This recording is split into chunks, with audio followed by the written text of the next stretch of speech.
What is the potential of this crisis for the emergence of a 21st century economy? I'm Shinta Oosterwaal, economist and executive team coach, and I'm asking forward thinkers, seers and doers, what now?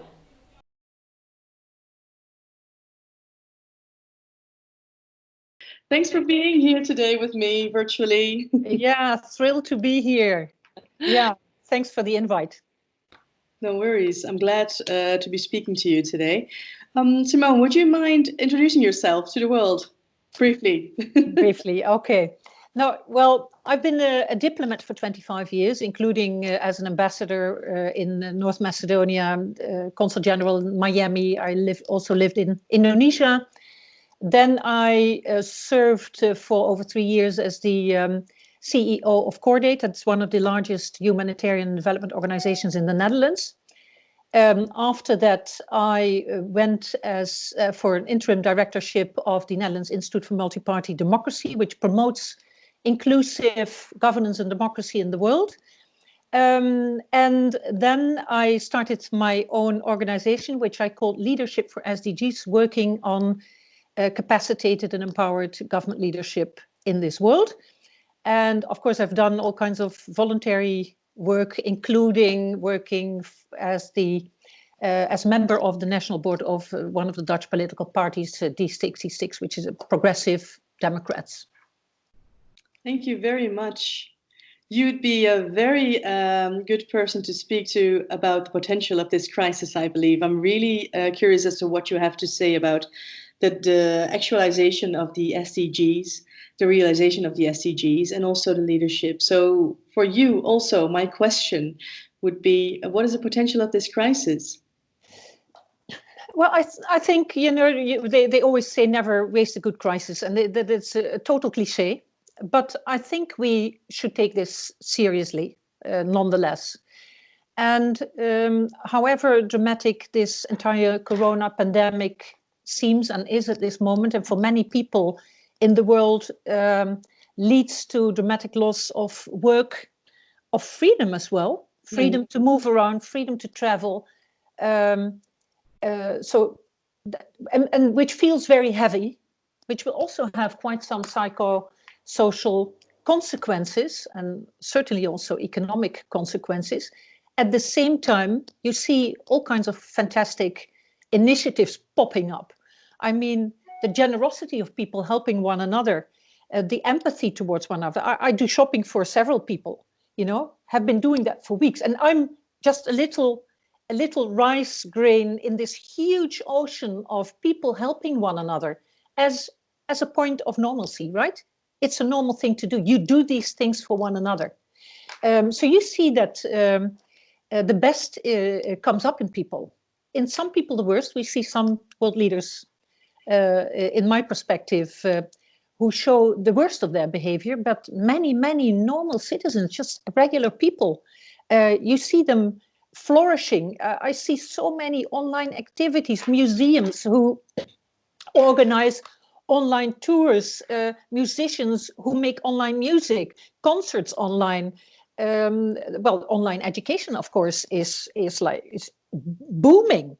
So I think we already see lots of positive developments and also empowering initiatives. I think people feel empowered. I'm a big believer of an approach stressing the power of citizens and their self-accountability, which is basically the approach the Dutch government also takes,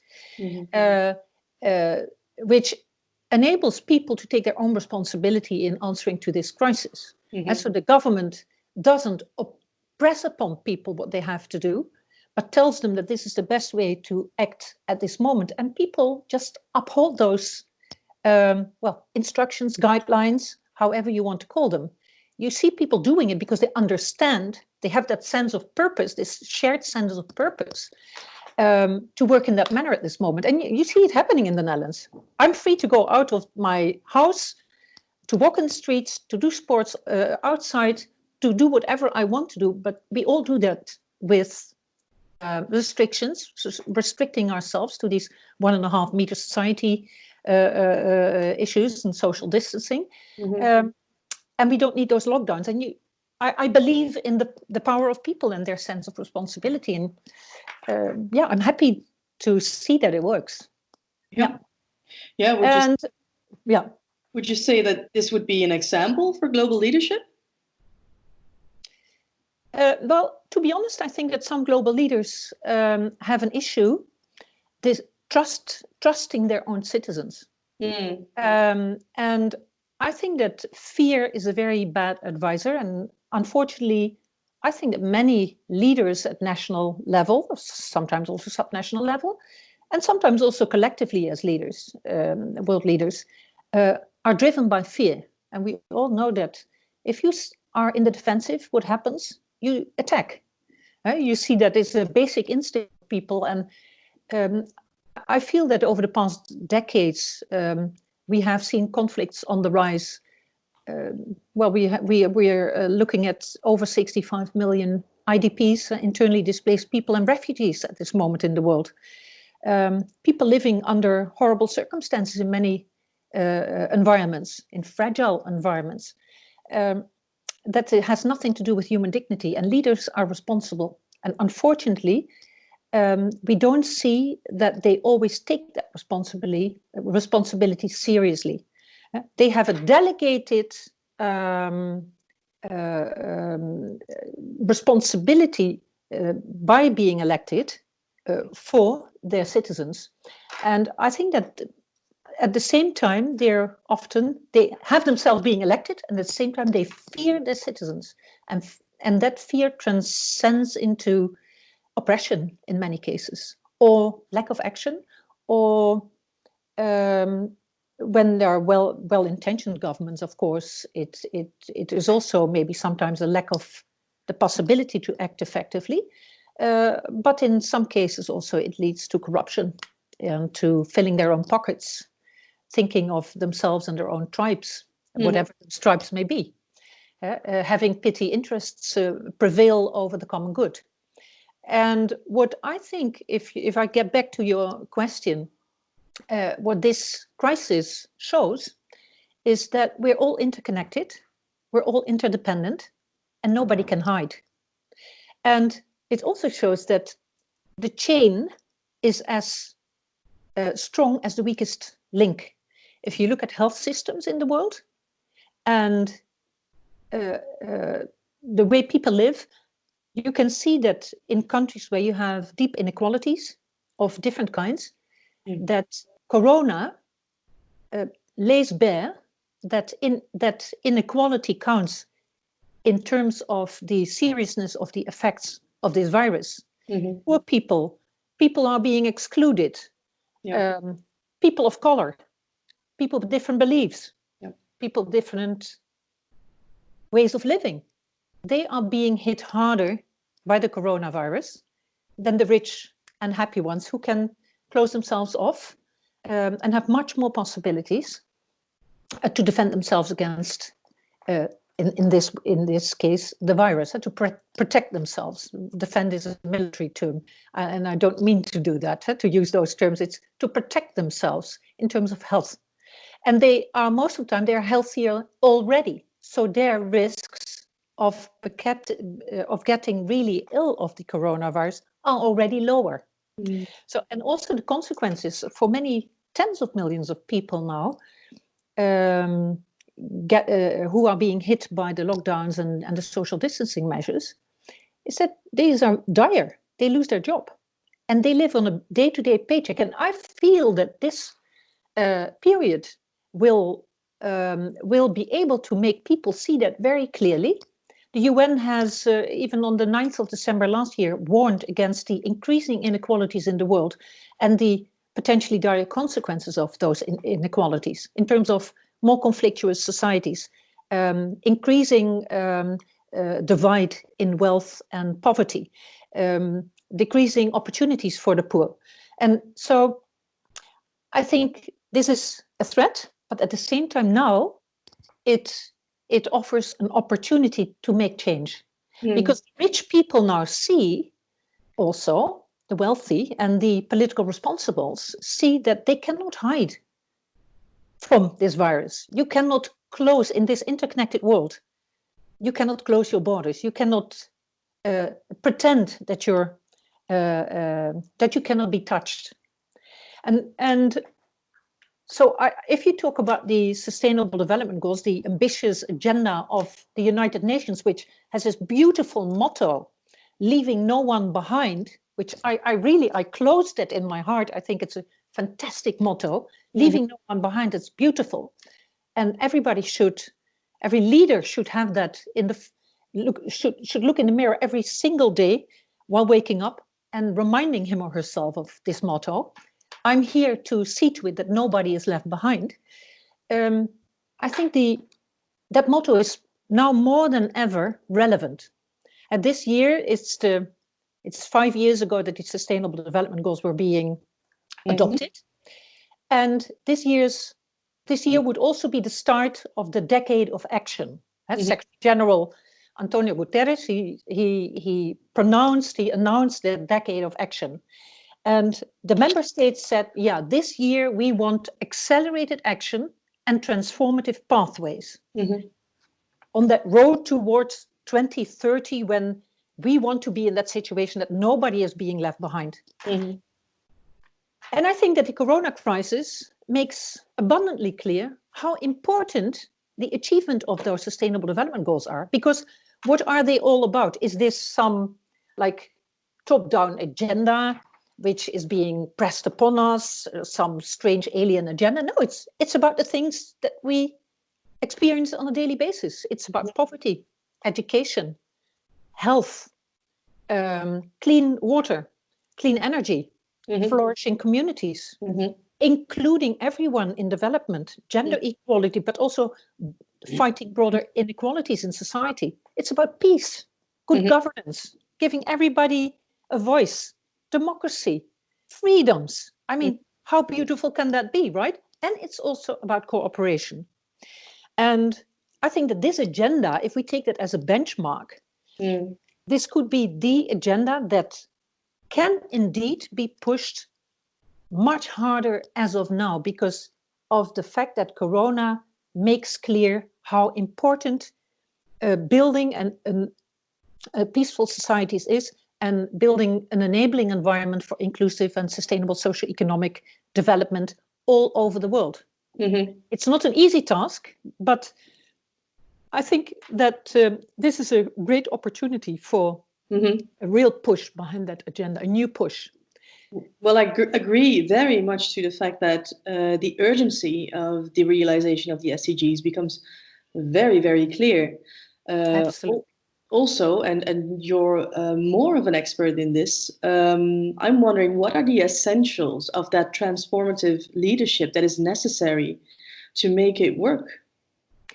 The essentials.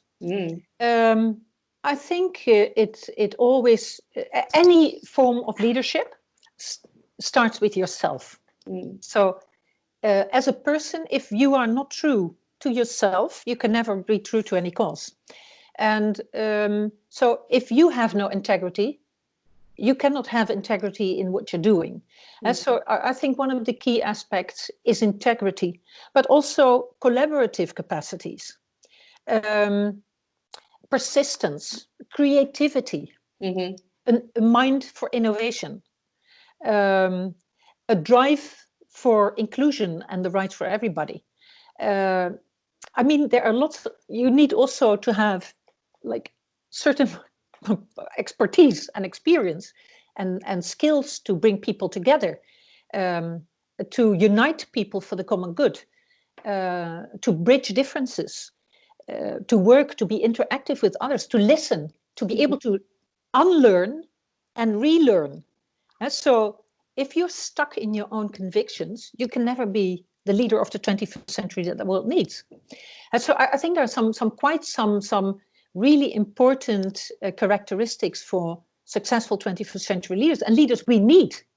We really need as a world. We don't need leaders who divide people, who push hatred in people. I think that is so not 21st century.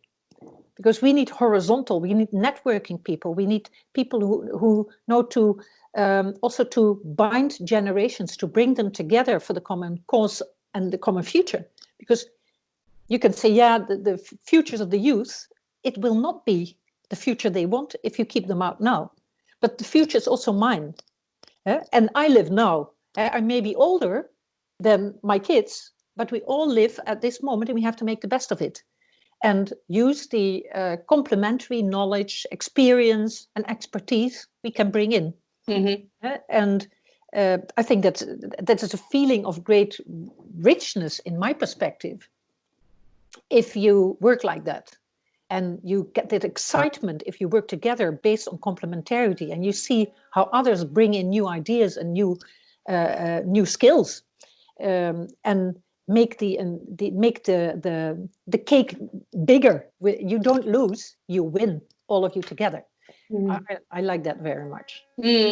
What would you name as examples of leaders with such an expansive leadership skill set?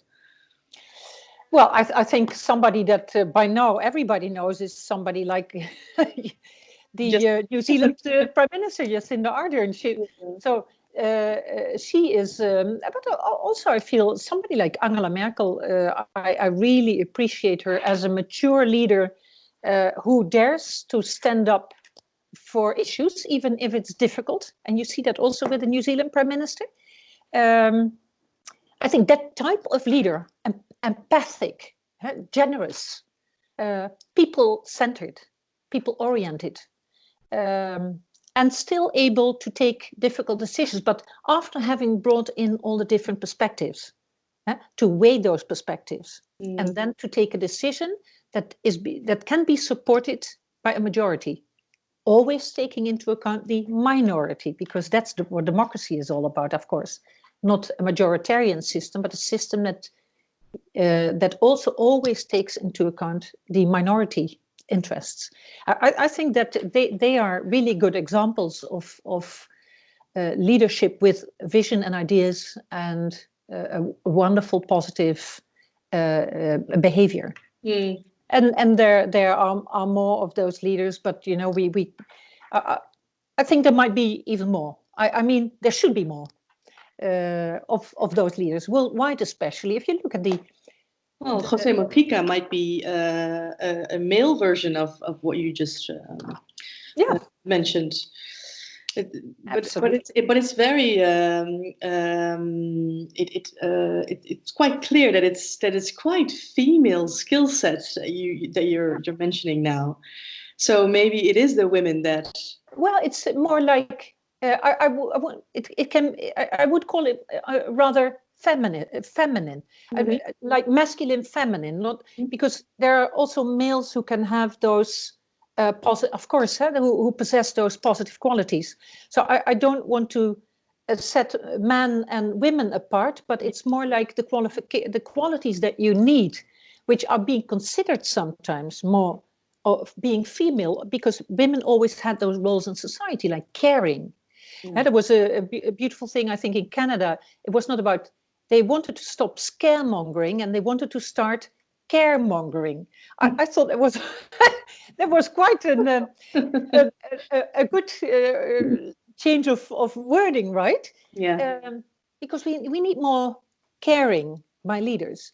And what I sometimes feel is frightening is that the most important countries in this world, like the five permanent members of the United Nations Security Council, which have a central responsibility in preserving peace, security, and peace and security in the world, that those countries are among those who sell and buy most weapons. They are the biggest producers of arms in the world, and there's a growing sales going on there.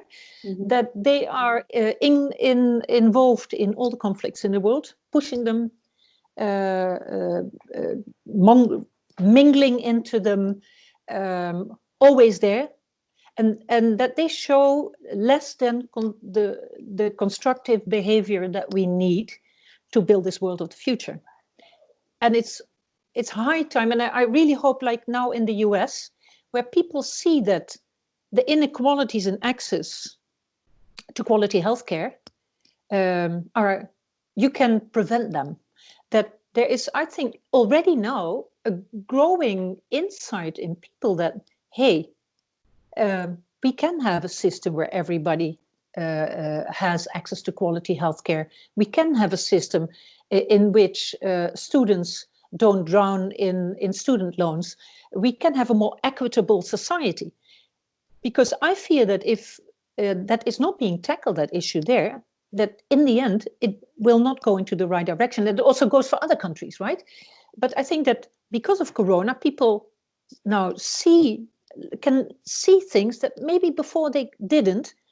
And they can also assess how important it is that they can access that healthcare, whether they're rich or poor, but everybody can access that healthcare. And that, so I feel there will be more support for more equitable societies where you have more less militarized, less based on being each other's opponents, but trying to become more inclusive and focused on the common good and on the common ground as well. So when you speak about this... So I'm really looking forward, for example, now to the American elections and see whether we will see that reflected in the agenda of the Democrats and the Republicans. What will happen to their agendas? Will Corona change their view on what society wants and needs? Yeah, that's a very interesting question. I'm really looking forward to that as well. What you're now mentioning as the potential for societal change, which is, I think, a wonderful and beautiful outlook to have a more equitable society, global society. I'm also trying to match global leadership with creating that society. So how long would it take for such leadership to arise and to take effect? Are we talking about next year, or are we talking about a next lifetime? Well, one thing I'm sure about, it's not going to pop up just like that. Leaders need support. It's, I always think, how can it be that CEOs of companies and organizations and their boards are being trained, coached, supported, etc. Yeah.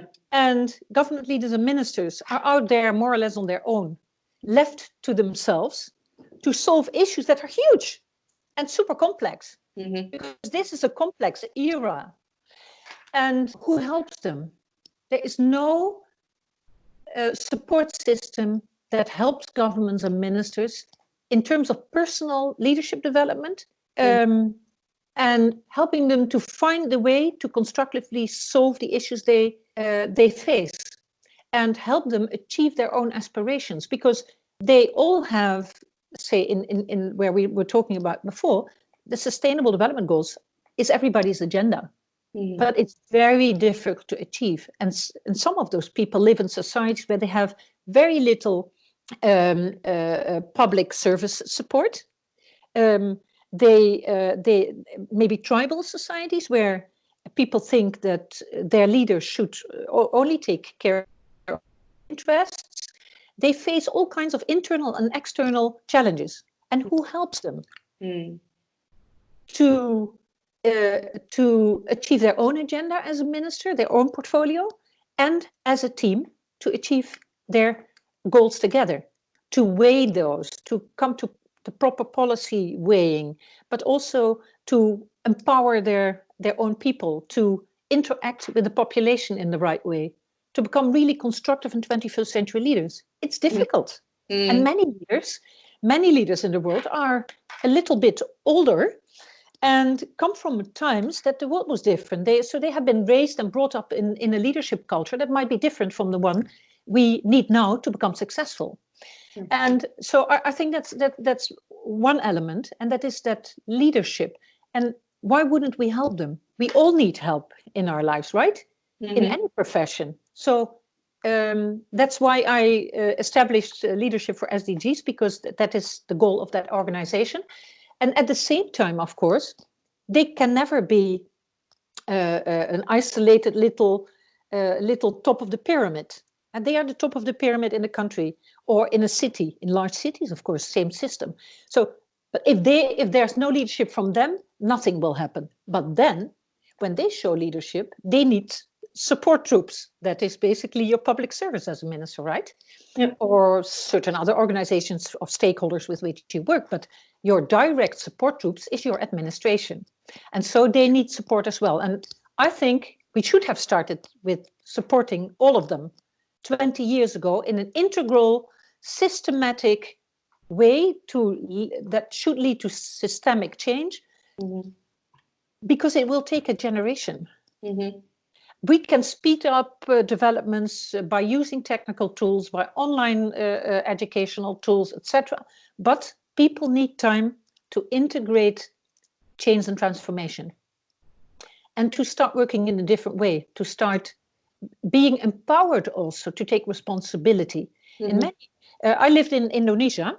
In Indonesia, you have an expression which is asal bapa senang, and asal bapa senang means as long as father is happy. And in many countries, there is quite a vertical way of leadership. So the ones who look at that leadership, they're constantly aware of keeping father happy. Asal my leader senang, asal bapa senang. And the bapa, in this case, the father, is the leader. So in that kind of system, you can never have transformational change, or very difficult, only when you have very strong leadership. Think of a country like Singapore. Think of, say Dubai, or strong leadership with strong sense of purpose. You might think of whatever you might of democracy, etc. But there's strong leadership and it's visionary, and it gets results. Of course, there are question marks to be put, but still you can see enormous success. And but in most countries, things are much more diverse. So you have different opinions. You need really good leaders to do that, and you need very strong administration to help those leaders achieve in the right way the goals that they have set for themselves. So it's quite a complex match, actually. Yeah. I hope I am right in concluding that to be successful in, for example, realization of the Sustainable Development Goals, we need a transformative leadership. And that transformative leadership is cultivated from a personal development. But then also you mentioned that the institutional, the environment, the institutional conditions need to be right. So we're looking at quite a long time of development of cultivating this kind of leadership, I think, for this more equitable society to arise.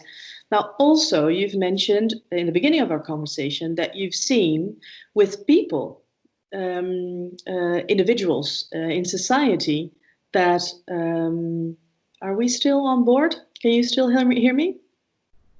Yeah? Can you still hear me? Now I hear you again. Okay. So if you can repeat. Yeah. So you've mentioned the fact that, I'll just repeat myself all over again. You mentioned the fact that to be able to realize Sustainable Development Goals, we need that transformative kind of leadership that starts with the individual development of leaders. So that's one side. Then you also mentioned the complexity of the institutional conditions. They need to be right as well.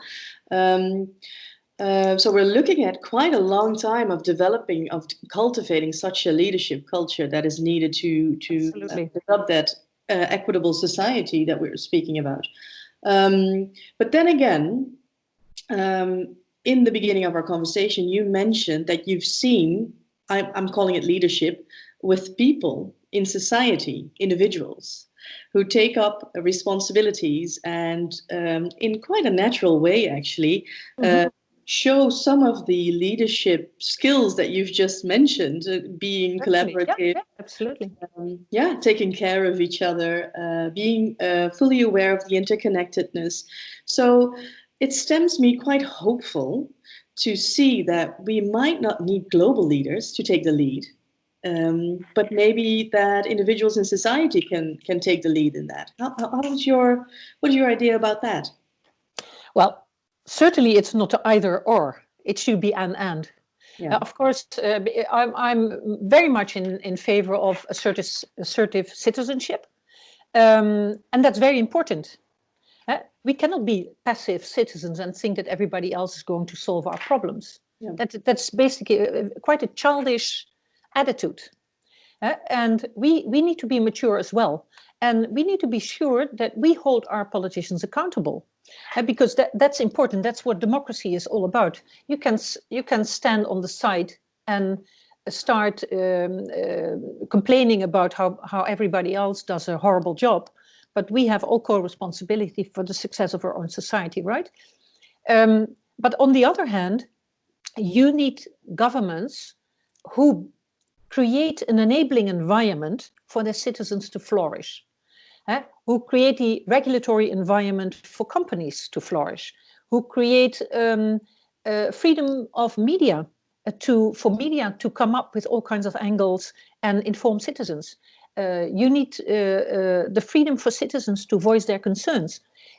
So you need to, as a government, you need to build that enabling environment. If you don't, and for service delivery, you cannot, if you look at development cooperation, of course, we have been trying to support countries for decades.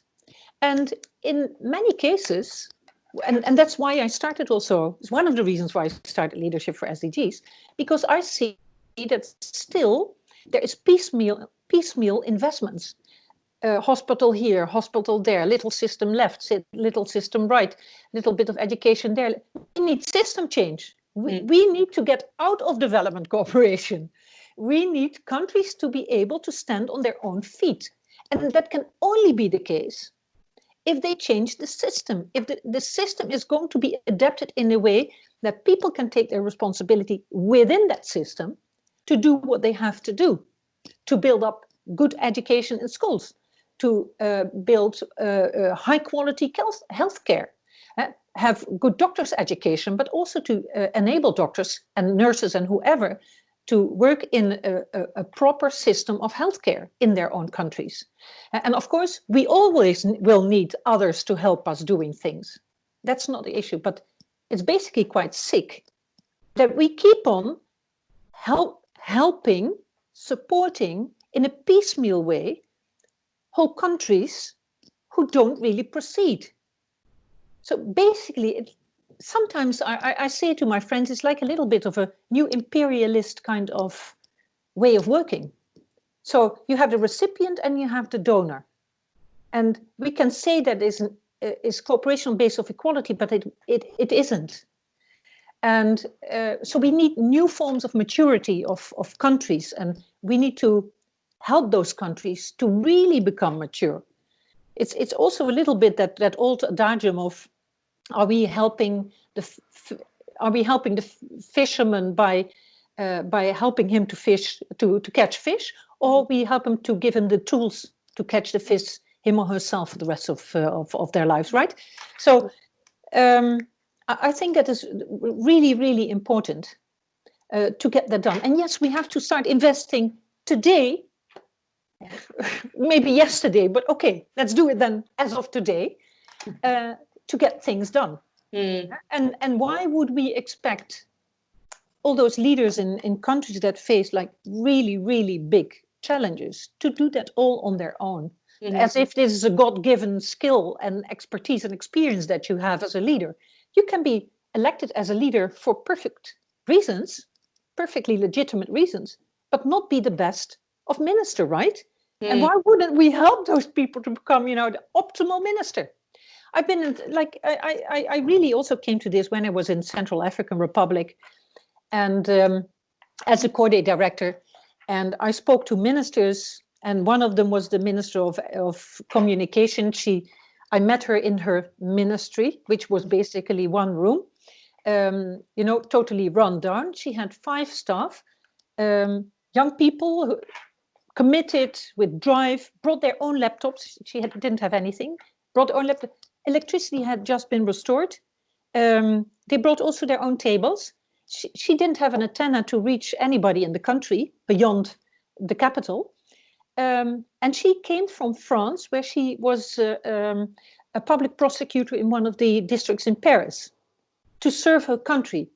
Impossible job. She had no public governance experience in that sense. Well, communication was something totally strange to her. She had no tools. She had no people. There was no structure.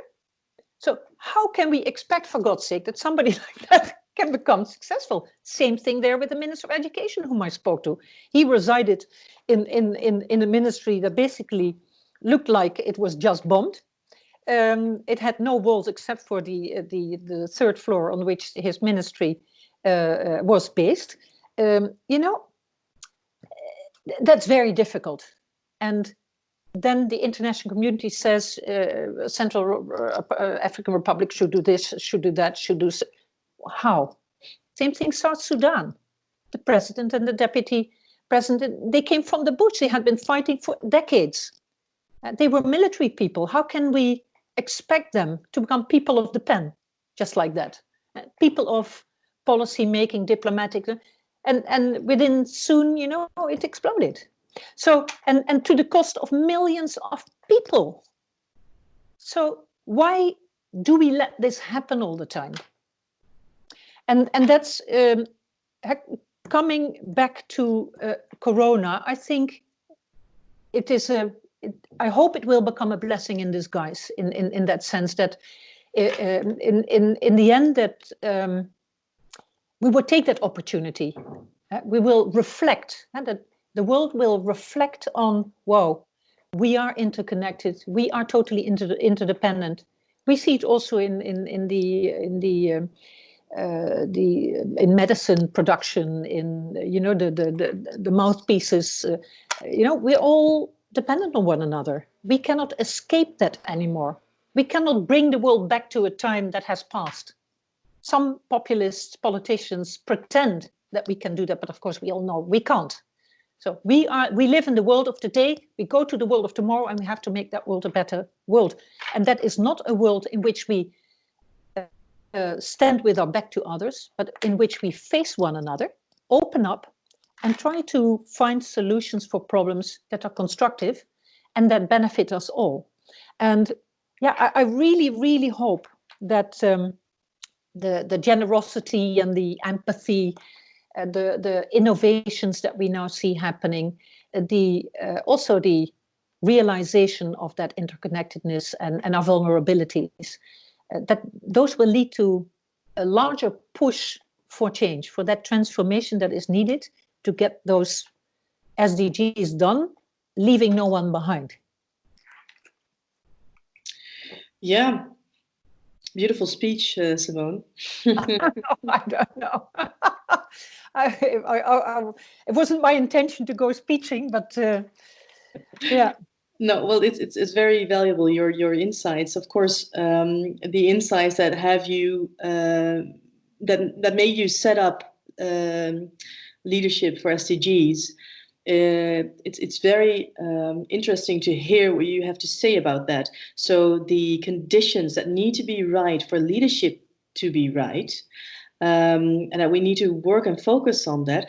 I would say let's make it an SDG. Let's make it another goal to make that happen. I've often wondered, where's that? Where's that little part of the human development in leadership? And basically, you can say it's in SDG 16.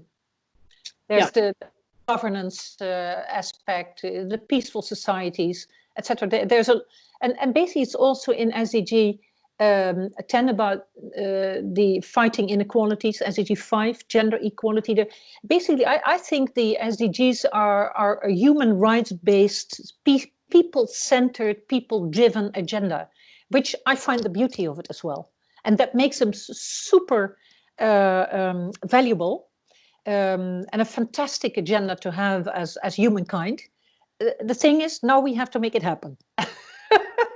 Indeed, we Yeah. have to make it happen, and maybe there's a different layer to it at this moment of this crisis. Maybe a different layer becomes very clear, because what we've been speaking about is what has become so painfully clear is, for example, the inequality. Hmm. And it was already clear, it was always already clear. Absolutely. And the SDGs are not there for nothing. But you and I both have quite extensive experience in international development cooperation.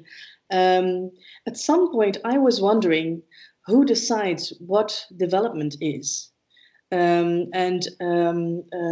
What is development exactly? When is a country better off than another country? Of course, we have all these the structures Hmm. that we want to achieve, that would make for success in a certain country. Uh, what the Corona crisis to me makes very clear is that the the potential of human development is becoming so much more important. So you spoke about empowering, that you find it empowering to see what people are doing now, taking their leadership on a very individual level. Um, um, that's for me something that might be deepening to the SDGs. Because before the Corona crisis, for me, the SDGs were, they're goals, so specific goals that maybe or maybe not would be systemically approached. Hmm. Um, and now you said nobody can hide. But we cannot hide of this from the systemic nature of reality either. So maybe there's more urgency to the Sustainable Development Goals after this crisis, which I would really wish for the Sustainable Development Goals to be more in the public eye in that sense, and more No, palatable absolutely. in that Yeah. sense. Yeah, governments promised that they would involve their citizens, huh? Uh, basically in making them aware of the sustainable development, making them conscious of them, but also involving them in the implementation, etc. I think there's a lot to do on that part. But I agree with you. The human aspect is super important. I think Corona also makes clear that family, friendship, Yeah. sometimes is so much more important than luxury, consumerism, Mm. etc. People cannot buy anything, so they sit together, they do zigzag puzzles, they sport in the shops. All sportswear is being sold out. People are taking on very different activities. I hope they will continue doing it, but I think the consciousness, that the realization that this is, you can lead a different life. You don't have to go to Spain 3 times a year or go skiing or whatever, but that you can be happy in your own environment. I think that had become quite a faraway reality for many people. And life goes super fast, certainly in a country like the Netherlands with 488 persons per square kilometer, and very fast-paced environment. Mhm. But we can slow down a little and do things differently. And I certainly also hope that economy will bounce back better than before, so Mm. that circular economy, sustainability related issues will come much more to the fore, because we cannot go on like this anyway. I mean, we're killing the planet, we're killing ourselves. The planet will survive. Humankind won't in the end, I think. If we are not able to find innovative solutions to share prosperity with all of us in some way or another. And prosperity, if you say, being rich? Is that being a rich person in terms of money, or is that rich in terms of having a lot of friends and being a happy person? So when are we rich? Or if you look at the World Happiness Report, you see that the countries who are happiest, most of them are countries that at least have all the basic needs of people fulfilled. So people feel safe in terms of healthcare and education, proper infrastructure. They don't feel threatened all the time. So there's time for something else. So there's time to take care of the elderly people. There's time to take care of one another. There's a lot of attention to, human relationships. But in some other countries that don't have that, people are less happy, but they take also very good care of themselves. Maybe the learning curve from one to the other should grow a little bit, because we tend to close in ourselves and think that our lives are the preferred lives. But you're right, maybe we have to reconsider there as well. And maybe we will be forced by nature, literally, to reconsider. Yeah. And what is wonderful to see now, for example, and I think many people are amazed by the clean water of Venice, the lack of pollution over Europe, cities where people for the first time in decades see the other side of the city, and where the mountains that are beyond the city. So that is something they hadn't seen ever. Yeah. But it's possible. Yeah. And so maybe from seeing those possibilities, they will rethink some policies as well. And values. Yeah. Yeah. The values that become so very clear now that you're mentioning already, life just becomes smaller in that sense, but maybe more rich, emotionally rich, spiritually rich, which also comes to mind. What also comes to mind when we speak about this is that if we take a more local approach to those global issues, then we might be able to achieve it in such a way that the learning curve goes both ways. It's a very strange way to put it, but I think you understand what I'm saying. Yeah, exactly. That we can learn from each other. Top bottom up. Yeah, exactly. So taking a local approach to global issues, I think, is key in leadership for the next year, for the years to come. Absolutely, yeah. No, for sure. That's maybe the metaphor of the corona crisis. Yeah, and also empower people in that sense. I live in The Hague, and you see experiments with neighborhoods where people can take initiatives to green their energy offer, and to see how they can do that together, but also neighborhood budgets. That give people more trust, give them more responsibility, and they will take it. What I also saw in The Hague, they have done experiments with inviting like totally random citizens without any prior knowledge of policy or what have you, and play city council with them. And it turns out that those people make excellent choices. Because the minute you make people feel responsible, so they can't say, yeah, everybody is crazy and nobody listens, because then they see that decision making is complex and it needs everybody on board, and you need to weigh different interests. And so you can empower people to make the right decisions within the framework of what we have decided with one another to commit to. Clean energy, clean air, sustainable production, all kids to school, lots of greenery, what have you. I mean, whatever has been agreed together. Yeah. What comes to mind is new global leadership might be a shared leadership in that sense. Yeah. It's well, we started a little bit with a leader. Well, there's this book, The Leaderless Revolution, Karen Ross, because we need a leader.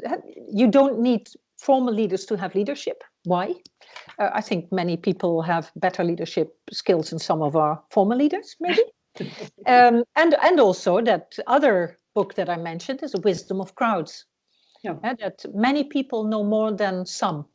And why would we follow the pretense of a very small group of people that they know best, that they always know best, for everybody else? And so it's super important to empower normal citizens. And they're all as valuable as their leaders. There's a strange concept that all of a sudden, when you're a leader, you're better, you're more important.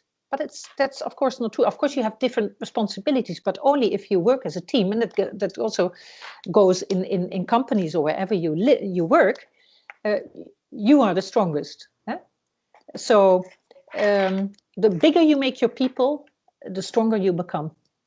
Well, you said that very beautifully. I think in an article in a Dutch newspaper. I don't want power. I want influence. Yeah, yeah, Radically different yeah, yeah. things. No, that's true. Oh, that's great that you saw that. Yeah, and I mean it. It's power is quite a dangerous concept. Hmm. If you want to have power, um, then I don't think that should be an ambition. Yeah. What kind of ambition is that to want to have power? I think influencing things in the positive direction, that is so much more interesting. Hmm. And influence also calls forth responsibility, I Of course. think. Yeah. It's one Yeah. of the aspects that you spoke about. Yeah. That's true. Yeah. So, Simone, thanks for this enlightening conversation about leadership, global leadership. And I think we moved along to finding new ways of leadership to address the global issues. Beautiful conversation. Yeah. Thank you. Yeah. Thank you so much. It was a big pleasure to have that talk with you. And thanks again for the wonderful invite. And whenever you want, I'm available. That's great to hear. Thank you so much for this, Simone. Thanks also to you. Bye Yeah, bye. you're welcome. Bye bye. Bye. Ciao.